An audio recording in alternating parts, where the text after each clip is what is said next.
आइए हम स्वर्गीय प्रेमी पिता यीशु के नाम से हम आपके सम्मुख आते हैं। फिर एक बार हम सब मिलकर आपके सामने आए हैं।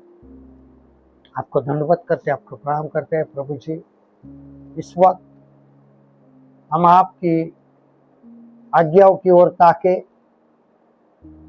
और आपके वचनों के अनुसार चलते हुए हमारे जीवन को जो आपने कहा है वैसे बनाए रखे, वैसा ही जीवन हम अपना जीने की कोशिश नहीं लेकिन जिए। सिर्फ कोशिश काफी नहीं है तो हम जिए, ऐसा ही हो आपके पवित्र आत्मा के द्वारा हम ऐसे अपने जीवन को बनाए। पवित्र आत्मा के हाथ में अपने आप को सोचे ताकि वो जो चाहे वैसे चाहे आपके इच्छा के अनुसार हमें बनाए। प्रभु जी आपने ऐसा अनुग्रह किया, धन्यवाद। जो भी हो यीशु के नाम, आमीन। Activities of the Christian life, मसीह जीवन के क्रियाकलाप, दूसरा तिमुथियुस उसका दूसरा अध्याय 1 से 3 पद हम देखते हैं। 2 तिमोथी चैप्टर 2 वर्स 1 to 3। इसलिए है मेरे पुत्र, तो उस अनुग्रह से जो मसीह यीशु में है बलवंत हो जा। और जो बातें तूने मुझसे गवाहों के सामने मुझसे सुनिए उन्हें विश्वासी मनुष्यों को सौंप दे जो दूसरों को भी सिखाने के योग्य हो। मसीह यीशु के अच्छे योद्धा के समान मेरे साथ दुख उठा। और ये मसीह जीवन के क्रियाकलाप है, एक्टिविटीज ऑफ क्रिश्चियन लाइफ। उसके अंदर जो चीजें है उसको समझना जरूरी है। तिमुथियुस को पौलुस क्यों कहता है, तो सबसे पहली बात है कि हमें क्या करना है, तो उसके अंदर चमकना। हमें क्या करना है? चमकना है, यानी चमकने के लिए जागो। Shining, arise to shine. इफिसियोस 5 अध्याय का 14 पद। इफिसियो 5 अध्याय का 14 पद। Ephesians chapter 5 verse 14। इस कारण वह कहता है, सोने वाले जाग और मुर्दों में से जी उठ, तो मसीह की ज्योति तुझ पर चमकेगी। हम कब चमकते हैं? जब उसकी ज्योति हम पर चमकती है। We are reflector of his light. हम उसके प्रकाश को परावर्तित करने वाले एक हथियार है। अगर थोड़ा सा उदाहरण देता हूं, जब गाड़ी की जो लाइट होती है, वो जो अंदर बल्ब लगा हुआ आता है वो चमकता है, उजाला पाता है, लेकिन सामने जो लाइट आती है वो बल्ब में से नहीं आती। अंदर जो उसके पीछे लगाए हुआ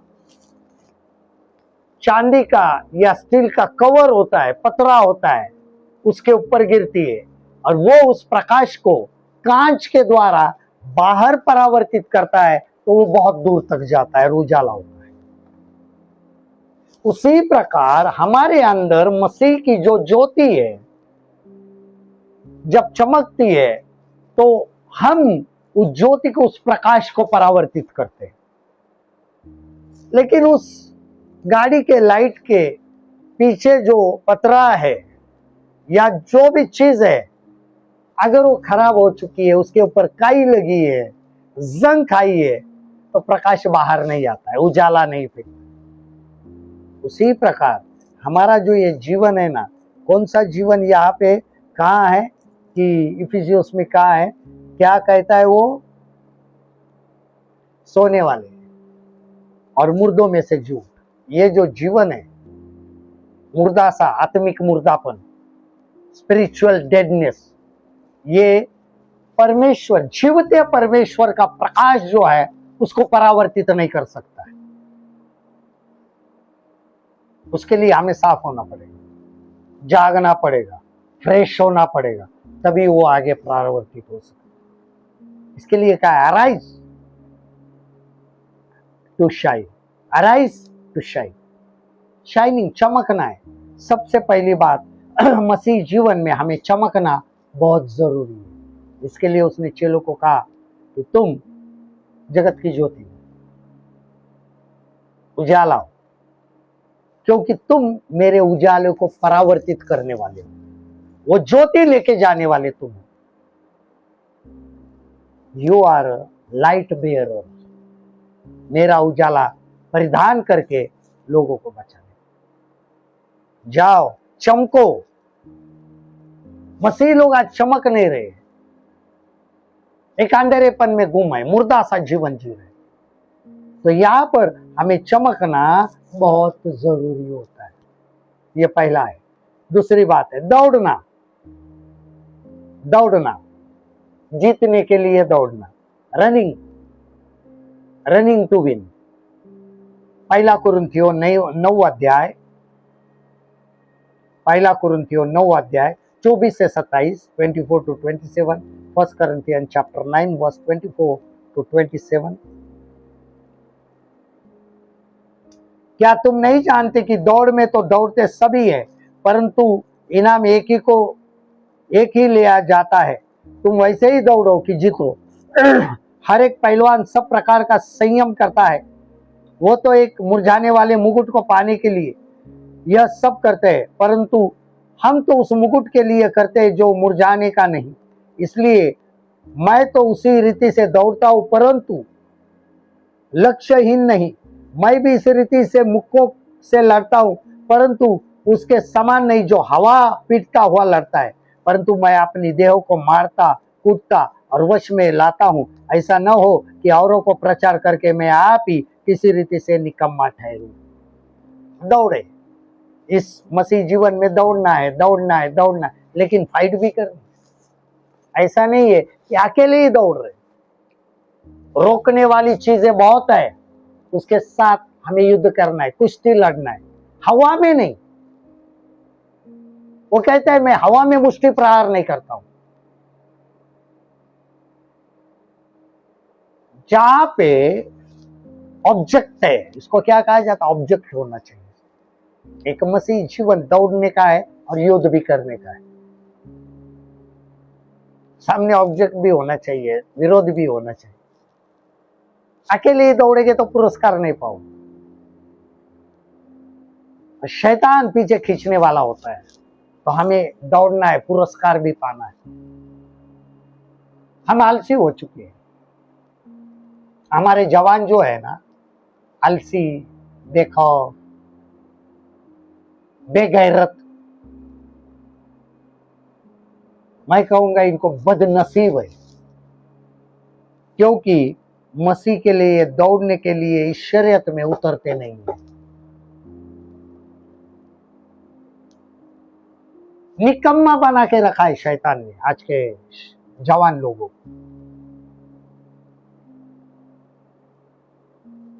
ये पूरा जो सोशल मीडिया का माहौल है, उसके अंदर क्या बना के रखा है, निकम्मा, दौड़ते नहीं।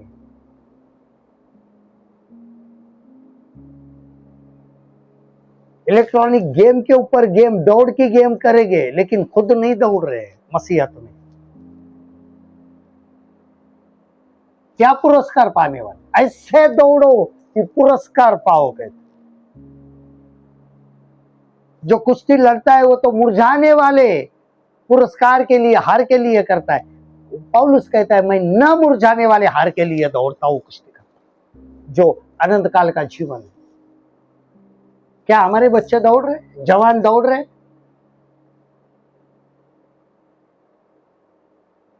कमजोर हो चुके हैं, घुटनों में पानी हो चुका है इनके, ये आत्मिक जीवन में फेल हो चुके हैं। या तो एक तो माँ बाप ने या तो कराया है, या तो खुद हो चुके। माँ बाप ने आत्मिक जीवन के पास ध्यान नहीं दिया, बाइबल पढ़ो रे, ये पढ़ो नहीं, किताबें पढ़ो, पहले होशियार हो जाओ, ये करो वो करो, दुनिया में रहना है। अरे नहीं रहना है मसीह लोगों को इस दुनिया में। हमें लगता है कि अभी तक हमारे पास 70-80 साल है, बहुत हमें ये करने वाले। समय खत्म हो चुका है, ध्यान रखो। हमारे पास कुछ समय नहीं है। जो मसीहत को मैं बताने का दोगला जीवन है ना, बंद करो।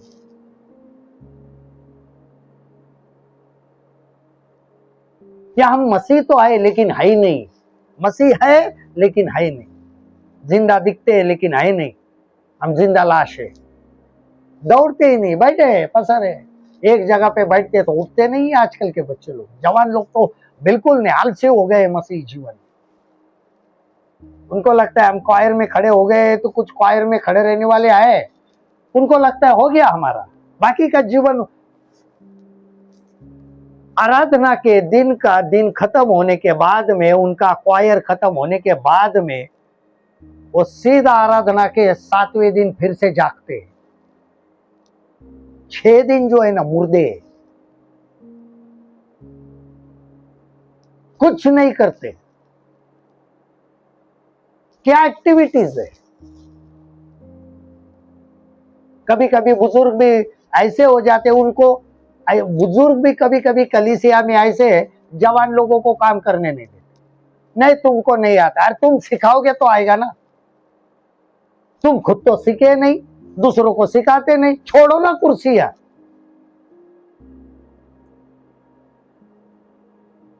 एल्डर्स है ना, एल्डर्स जवान लोगों को तैयार करने वाला होता है, खुद तैयार नहीं हो रहे,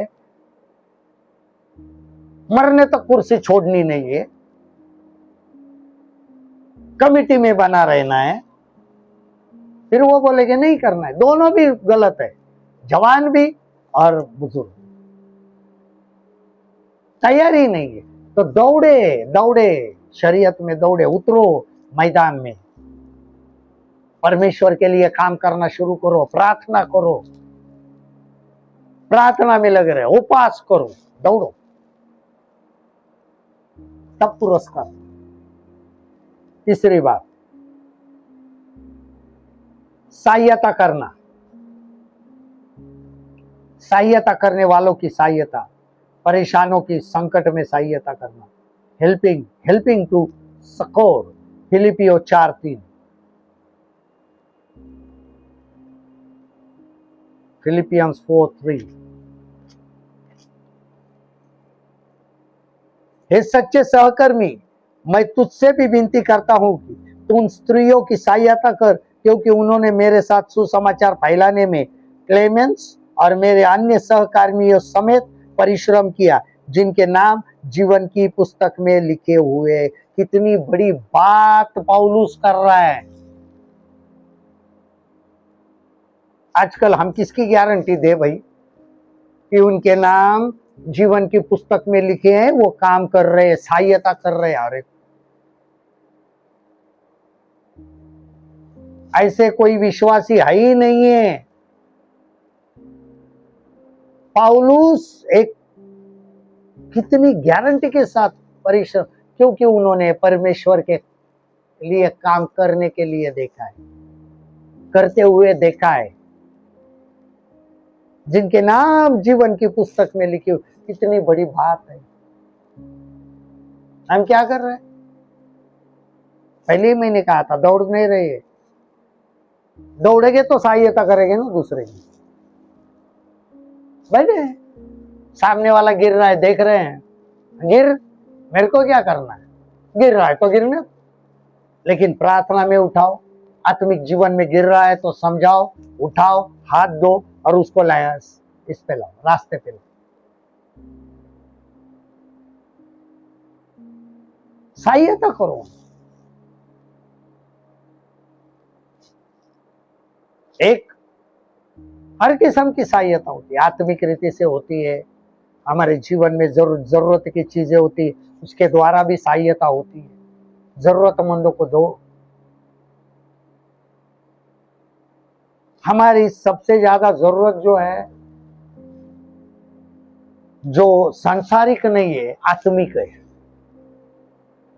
बहुत आत्मिक जरूरत है लोगों को, सहायता करो उनको सिखाने के लिए। आज ऐसे हालत में पड़े हैं, उनके जीवन में हम देखते हैं ऐसे नौबत आ गई है, इतने गिरे हैं कि अभी उठने की गुंजाइश नहीं है, क्योंकि उनको उठाने वाला कोई नहीं है। आत्मिक जीवन। ये बार बार वचन के द्वारा फटके मारने का मतलब ही यही है। एक तो गिरे ना, गिरे हुए उठे, और जो उठ नहीं सकते हैं उनको उठाने के लिए लोग तैयार हो जाए। इसके लिए वचन के द्वारा फटके मारने पड़ते हैं, कोड़े मारने पड़ते, तभी हम एक दूसरे की सहायता करो। सहायता, हेल्पिंग टू सको, यानी परेशानी की संकट में है उनको सहायता करने वालों की भी सहायता करो, इतना याद रखो। जो दूसरों की सहायता करते हैं ना, उसकी भी सहायता तुम करो, ताकि वो गिरे नहीं, वो करते रहे सहायता, उनको सपोर्ट करते। उसके बाद चौथा है बीज बोना, फसल काटने के लिए बोना। गलतियों 6 अध्याय 7 से 9। धोखा न खाओ, परमेश्वर ठट्टों में नहीं उड़ाया जाता, क्योंकि मनुष्य जो कुछ बोता है वही काटेगा। क्योंकि जो अपने शरीर के लिए बोता है वह शरीर के द्वारा विनाश की कटनी काटेगा, और जो आत्मा के लिए बोता है वह आत्मा के द्वारा अनंत जीवन की कटनी काटेगा। हम भले काम करने में साहस न छोड़े, क्योंकि यदि हम ढीले न हो तो ठीक समय पर कटनी काटेंगे। इसलिए जहां तक अवसर मिले हम सबके साथ भलाई करें, विशेष करके विश्वासी भाइयों के साथ। यहाँ पर बहुत बड़ी बात है, बोना। हम बो क्या रहे, यहाँ पर वचन भी बोना है, सुसमाचार भी बोना है। अभी सुसमाचार तो बोके हो चुका है, कटनी बहुत जल्दी होने वाली है, क्योंकि प्रभु यीशु मसीह ने कहा, आंख उठाकर देखो खेत पक चुके हैं, हंसिया तैयार है खुदावन का, जब कटनी होगी समय पर। इसके लिए यहाँ पर हम ढीले न हो तो ठीक समय पर कटनी करेंगे। हम कटनी कर रहे हैं या नहीं कर रहे? कटनी कब होगी? जब बोएगी। हम बिना बोते हुए कटनी करने के लिए बाहर निकलते हैं, भाई क्यों करेंगे? इस चीज की कटनी करेंगे। अगर खेत में बीज बोया ही नहीं है तो एक चीज होगी, इतना याद रखो, वो जो जमीन पड़ी हुई है बंजर, उसमें हमने काम नहीं किया, अच्छी तरह से जमीन उपजाऊ नहीं बनाया, उसके अंदर बीज नहीं बोआ, तो फसल नहीं होती है, वो काटे और ऊंट कटारे देती है। हम आज क्या बोल रहे हैं? क्या कटनी करने के लिए? हम फल कटने के लिए बोया है या कांटों को कटनी करने के लिए बोया? अगर शरीर के लिए बोओगे तो शरीर विनाश की कटनी करेगा, और आज वही हो रहा है। लोग शरीर के लिए बो रहे हैं, शरीर के चीजों के लिए बो रहे, आत्मा के लिए नहीं बो रहे, शारीरिक चीजों के। तो विनाश की कटनी जरूर होगी, शरीर का विनाश होने वाला। शरीर को नरक की आग में झोंकने के लिए काटा जाएगा और उसमें डाला जाएगा। जो डाली फल देती है उसको साफ किया जाता है, जो फल नहीं देती है उसको काट कर आग की झील में डाला। हम क्या बोल रहे हैं? कौन सी लोगों की जिंदगी के लिए बोल रहे हैं? लोगों को आत्मिक जीवन में उठा रहे हैं, उनके जीवन में आत्मिक फसल आने के लिए बोल रहे हैं। क्या बोल रहे हैं? अपने खुद के लिए बोल रहे हैं कि हर एक का जीवन नष्ट ना हो उसके लिए बोल रहे हैं। आधे से ज्यादा जो बुआई हो रही है, जो सोविंग हो रही है, वो शरीर के नाश को कटने के लिए हो रही है, शारीरिक रीति के लिए हो रही है। मैं, मेरा, मुझे, मेरा शरीर, मेरा ये, मेरा जीवन, मेरा घर, मेरे बच्चे, ये वो। जब तुम ऐसा कर रहे हो तो घर भी बचा है क्या नहीं ये देखना पड़ेगा, क्योंकि वो भी शरीर के लिए बोएगी और शरीर के विनाश की कटनी करेगी। आत्मा की, एक जीवन की कटनी होना चाहिए। इसके लिए वो बीज बोना पड़ेगा। उसके बाद युद्ध लड़ना, अधिकार में लेने के लिए लड़ना, फाइटिंग टू सबड्यू। 1 तीमुथियुस 6:12।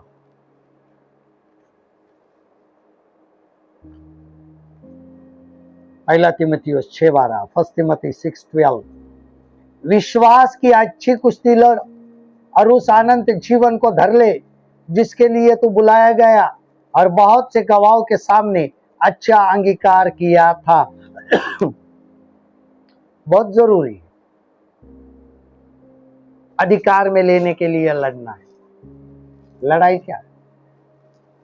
अनंत काल का जीवन पाने के लिए, हाथ में लेने के लिए। हम क्या किसके लिए लड़ रहे हैं आज? शरीर के लिए, शरीर की बातों के लिए, संसार के चीजों के लिए। जीवन पाने के लिए कितना लड़ रहे हैं?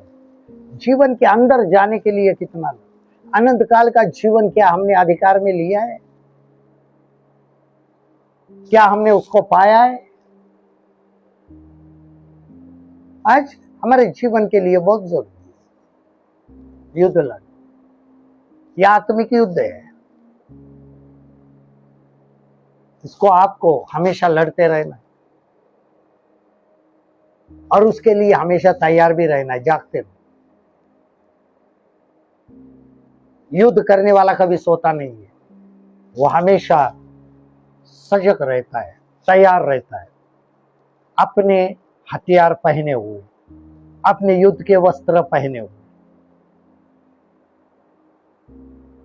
हमने कौन से वस्त्र पहने, कौन से हथियार बांध लिए? युद्ध के वस्त्र है। क्या है?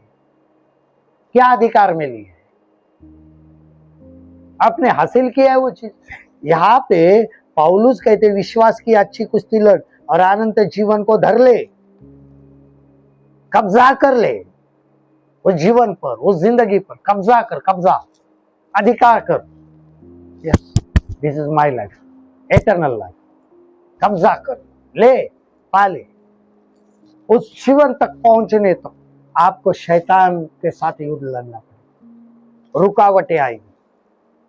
यीशु मसीह को अपना नाजात हिंदा, अपना उद्धारकर्ता ग्रहण करके हमें उस जीवन को हासिल कर कर उसको काबू में रखना है।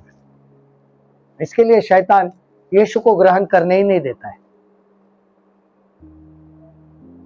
हम ऐसे हमारे जीवन में रुकावटें बहुत सारी, इसमें युद्ध लड़ना है। ये आसानी से नहीं मिलता है, सेंटमेंट मिलता है लेकिन आसानी से नहीं मिलता है। उसके लिए आपको युद्ध करना पड़ेगा, जाना पड़ेगा, रुकावटें आएगी, उसको रौंदते हुए जाना पड़ेगा। वो कोई विदेशियों का खुदा नहीं है, वो सारे संसार का खुदा है जिसने कायनात बनाई है। He is the creator। सिर्फ उनका है, उनका है नहीं, क्योंकि खुदावन ने जगत से मोहब्बत की। बाइबल कहती है जो कुछ भी हुआ है उसके द्वारा हुआ है, ऐसा कोई नहीं है कि उसके द्वारा कुछ नहीं हुआ, सब कुछ उसी के द्वारा हुआ। और यही जीवन है कि हमें यहाँ पे लड़ना है उस जीवन को पाने के लिए। उसके बाद 6वीं बात, प्रार्थना करना, आशीष देने के लिए प्रार्थना करना। Praying to bless. हर समय और हर प्रकार के आत्मा में प्रार्थना विनती करते रहो और इसलिए जागते रहो कि सब पवित्र लोगों के लिए लगातार विनती किया करो। क्या किया करो? हर समय आत्मा प्रकार के आत्मा में जब प्रार्थना होती है तो हम, हमारा मित्र हो या शत्रु हो, सबके लिए क्या करते हैं? प्रार्थना करते हैं। तो आगे चलकर फिलिपियो 1:7-1:9 में कहता है, मैं यह प्रार्थना करता हूं कि तुम्हारा प्रेम, ज्ञान और सब प्रकार के विवेक सहित और भी बढ़ता जाए। यह प्रार्थना है आशीष देने के लिए। आशीष ही दो, बाइबल कहती है, शाप ना दो। किसी को शाप देने का अधिकार नहीं। प्रभु के हाथ में सब दो चीजें भले आपका चाहिए कोई भी दुश्मन, उसके लिए प्रार्थना करो। प्रार्थना में लोग आज कमजोर होते जा रहे हैं। क्या होते जा रहे हैं? कमजोर होते जा रहे हैं। नहीं करनी उनको। ये सिर्फ मतलब कि एक जो प्रार्थना है ना कि सेल्फिश फॉर्मेलिटी, मेरे लिए, मेरे परिवार के लिए। शमूएल कहता है मैं तुम्हारे लिए प्रार्थना ना करूं, यह अपराध मुझसे ना हो। इतनी बड़ी बात कहती है शमूएल, मैं तुम्हारे लिए प्रार्थना ना करूं, यह अपराध मुझसे ना हो। करो, यह अपराध मत करो। दूसरों के लिए प्रार्थना न करना यह अपराध है। प्रार्थना किया। और आखिरी है मछली पकड़ना। मछली पकड़ने के लिए जाल डालना। Fishing, fishing to catch. Matti 4:19, Matthew 4:19 कि यीशु ने उनसे कहा मेरे पीछे चले आओ तो मैं तुमको मनुष्यों के पकड़ने वाला बना। आज मछली पकड़नी है, चलो, लेकिन जाल है आपके पास? तो जाल में मछली तो फंसे। आप मछली पकड़ने के लिए पानी में उतरोगे, हाथ डालोगे, असंभव है। जाल लगता है, उसको जाल बनाना पड़ता है। उसमें मछली क्या हो जाती है? फंस जाती है। जाल है नहीं। हमारा जाल जो है ना फटा हुआ है। हमारा जाल क्या है? फटा हुआ है, क्योंकि उसको हम तैयार नहीं रखते। जब भी मछली पकड़ के लाते हैं तो जो मछली पकड़ने वाले मछुआरे होते हैं, काम होने के बाद में सबसे पहले जो जाल होता है ना उसको ठीक करते, कहीं फटा तो नहीं, कोई मछलियों ने तोड़ा तो नहीं। हम एक ही बार जाल फेंकते हैं और सालों साल वही जाल इस्तेमाल करते हैं। वो फटा है, उसमें मछली आने वाली नहीं है। एक ही जाल पकड़ के रखा है। God loves you, God heels you, God bless you. फट चुका है ये जाल। नया जाल बनाओ, मजबूत जाल बनाओ कि उसमें आत्माएं आ जाए। वो जाल एक ही है, हम खुद है वो जाल। अपने आप को ठीक करो, अपने आप को ठीक करो। जाल जो फटा है ना उसको सियो, उसको फटा है उसको ठीक करो, तो आपको देखकर प्रभु के राज्य में लोग आ जाएंगे। हम ही खराब हो चुके हैं, कमजोर हो चुका है जाल। वहां पे लिखा है तू मेरे पीछे, यहाँ पे लिखा है मेरे पीछे चले हो। क्या कहा है? मेरे पीछे चले। हम जाल जो है ना कहीं और पड़ा है, मछुआरे के हाथ में नहीं है। जाल मछुआरे के हाथ में होना चाहिए। हम जाल है, मछली पकड़ने वाले भी है और जाल भी, लेकिन हमें बनाने वाला जो है पवित्र आत्मा है, वचन है। उसके अधीनता में नहीं है। प्रभु के वचन के पीछे नहीं चल रहे, यीशु के पीछे नहीं चल रहे, संसार के पीछे चल रहे। जाल है ना, चलो हमें मछली पकड़ना है तो हम संसार में घुस रहे। संसार में मत घुसो।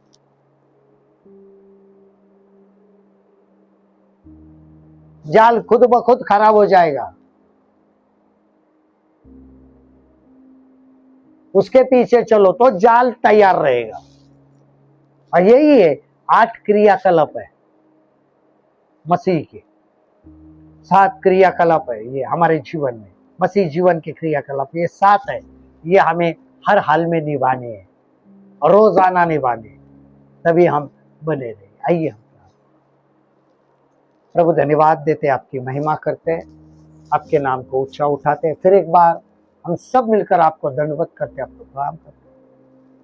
आज हम पवित्र आत्मा से मांगते हैं कि हमें ये 7 क्रियाकलाप करने के लिए तैयार करो। हम तैयार हैं, हमें बनाओ, हर एक को बनाओ। प्रभु आज छू लीजिए हर एक व्यक्ति को और इस्तेमाल करो। और प्रभु जी आपने ऐसा अनुग्रह किया, धन्यवाद। जो भी हो, यीशु के नाम से जो दुआ की और आपने सुन ली खुदा पाने से। आमीन।